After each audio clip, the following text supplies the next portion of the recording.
एक गांव जिसमें राघव नाम का एक शिकारी रहता था। उसके पूर्वजों का काम भी शिकार करना था और अब यही काम उसका और उसके परिवार का जीवन पालन का जरिया है। हर सुबह राघव अपना धनुष बाण लेकर जंगलों में शिकार के लिए निकल जाता ताकि कुछ शिकार कर सके और अपने परिवार का पेट पाल सके। आज मुझे कुछ अच्छा शिकार मिलना चाहिए ताकि मेरा परिवार भूखा न रहे। बड़े दिन हो गए, कुछ शिकार नहीं मिला। वो फिर शिकार ढूंढने लगा, लेकिन इस बार पूरा दिन गुजर गया पर राघव को एक भी शिकार नहीं मिला। जंगल में घूमते घूमते उसे बड़ी प्यास लगी और वह एक नदी के पास पानी पीने के लिए रुक गया। जब वह पानी पी रहा था, अचानक उसके हाथ के पास एक चमकदार सोने की रंग वाली मछली आई। राघव उस मछली को देखकर हैरान रह गया क्योंकि वह मछली बोल सकती थी। नमस्ते राघव, तुम यहाँ क्या कर रहे हो? यह कैसे हो सकता है? एक मछली कैसे बोल सकती है? यह तो मैं पहली बार देख रहा हूँ। मैं एक जादुई मछली हूँ, तुम्हारी मुश्किलें देख रही थी। तुम शिकार के लिए आए हो, लेकिन शिकार तुम्हारे हाथ नहीं लग रहा। मैं तुम्हारी मदद कर सकती हूँ, लेकिन उसके लिए पहले तुम्हें मेरी 3 पहेलियों का जवाब देना होगा। पहेलियाँ? ठीक है, पूछो, मैं तैयार हूँ। वैसे भी आज कुछ शिकार तो मिला नहीं। अब घर जाओ, आगे तो घर वाले दुखी होंगे। तुम अपनी पहेली पूछ लो। तो बताओ, ऐसा क्या है जो सब कुछ देख तो सकता है लेकिन उसकी आंखें नहीं? राघव थोड़ा सोचने लगा। उसने अपने इर्द गिर्द देखा और अचानक उसका जवाब समझ आया। इस पहेली का जवाब है दिमाग। बिल्कुल सही, तुमने पहली पहेली सुलझा ली। दूसरी पहेली यह है, ऐसा क्या है जो बिना देखे बिना सुने हमेशा सच बोलता है? राघव ने इस पहेली पर गौर से सोचा, फिर उसने जवाब दिया। मेरा जवाब है दिल। बिल्कुल ठीक, तुमने दूसरी पहेली भी सुलझा ली। अब तीसरी और अंतिम पहेली थी जो सबसे मुश्किल थी। अब तीसरी पहेली बुझो तो जानो कि तुम सब जानते हो।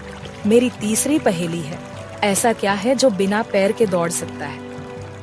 राघव अब और ज्यादा सोचने लगा। उसने नदी के बहते पानी को देखा और जवाब दिया। पानी। पानी बिना पैरों के दौड़ता है। बहुत बढ़िया, तुमने तीनों पहेलियों का जवाब सही दिया है। मछली ने अपने रूप को बदला और वह एक देवता में बदल गई। राघव अब तक हैरान था कि जो मछली थी वह एक देवता निकली। तुमने मेरी पहेलियां सुलझा दी है। अब तुम्हारी एक इच्छा पूरी होगी। बताओ, तुम क्या चाहते हो?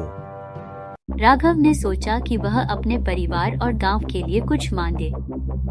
मैं चाहता हूँ कि मेरा परिवार और गांव हमेशा खुश रहे और उन्हें कभी कोई कमी न हो।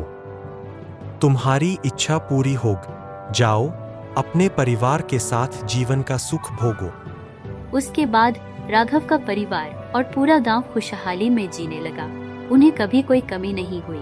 राघव ने अपनी हिम्मत और समझ से मछली की पहेलियां सुलझाई थी और उसके परिवार का भविष्य सुरक्षित हो गया। मुश्किलें आती हैं, लेकिन अगर हिम्मत और समझ से काम लिया जाए तो हर कठिनाई का समाधान मिल सकता है। रामपुर नाम के गांव में राधा अपने पति के साथ खुशहाल जीवन जी रही थी, लेकिन एक दिन उसका पति एक सड़क दुर्घटना में मर गया और राधा के लिए जिंदगी पलट गई। मेरे पति के बिना मेरी जिंदगी कैसे चलेगी? अब मैं क्या करूंगी? राधा अपने घर में रोती है, लेकिन घर का खर्चा नहीं चला पाती। जब उसके पास कुछ नहीं बचा तो उसे अपना बड़ा घर छोड़कर एक छोटा सा लकड़ी का घर लेना पड़ा। उसके जीवन का संघर्ष अब शुरू होता है। राधा ने सोचा कि वह कुछ काम शुरू करेगी ताकि अपना गुजारा कर सके। उसने थोड़ा पैसा इकट्ठा किया और एक छोटी सी पकौड़े की दुकान खोल ली। ये मेरी नई शुरुआत है। मैं अपनी मेहनत से इस दुकान को सफल बनाऊंगी। लेकिन दुकान के सामने एक बड़ा होटल था जिसका मालिक राजेश था। उसने देखा कि राधा की दुकान थोड़ा थोड़ा चल रही है तो उसने चिढ़ाना शुरू किया। अरे राधा, तुम्हारे पकौड़े कोई नहीं खरीदेगा। तुम्हारे साथ मेरे होटल का मुकाबला नहीं है। राजेश लोगों को भड़काने लग जाता है। धीरे धीरे राजेश ने लोगों को राधा की दुकान से दूर कर दिया। राधा परेशान थी, लेकिन एक दिन जब वह गांव में घूम रही थी, उसने दो औरतें बात करते सुनी। मेरे बच्चों को तो मैगी बहुत पसंद है। अगर कोई मैगी के पकौड़े बना दे तो वो रोज यही खाएंगे। दूसरी औरत भी बात से सहमत होती है। हाँ, मेरे बच्चे भी मैगी के दीवाने हैं। राधा को तुरंत एक आइडिया आता है। मैगी के पकोड़े, मैं अपनी दुकान में मैगी पकोड़े बनाऊंगी जो सबको पसंद आएगा। राधा नए उत्साह के साथ दुकान के नए मेनू की सोचती है।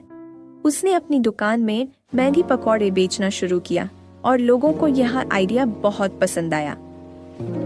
धीरे धीरे उसके मैगी पकौड़े मशहूर होने लगे और लोग वापस आने लगे। राजेश ने देखा कि लोग फिर से राधा की दुकान पर आने लगे हैं, तो उसने अपने दोस्त भाऊ से बात की, जो गांव का दबंग था। भाऊ, यह इस औरत ने मेरी दुकान का धंधा खत्म कर रही है। तू कुछ कर, इसकी दुकान तोड़ दे। राजेश ने भाऊ से राधा की दुकान तोड़ने का प्लान बनाया। भाऊ ने अपने गुंडे भेजे, जो राधा की दुकान तोड़कर चले गए। मेरी दुकान तोड़ दी, अब मैं क्या करूंगी? राधा फिर से परेशान हो गई, लेकिन उसने हिम्मत नहीं हारी। मैं अपनी दुकान दोबारा बनाऊंगी, मुझे कोई नहीं रोक सकता।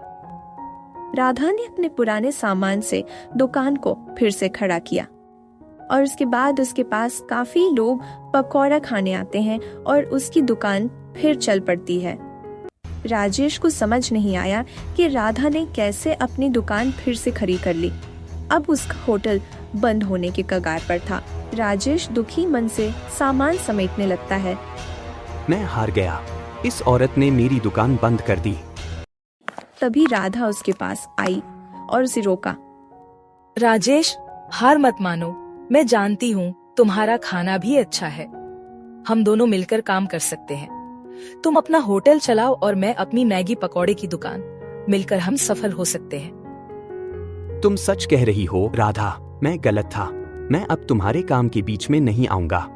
राजेश ने अपनी गलती स्वीकार की और दोनों अपना अपना काम करने लगे। इस कहानी से यह सीखने को मिलता है कि अगर इंसान मेहनत और हौसला बनाए रखे तो जिंदगी में हर मुश्किल को पार कर सकता है।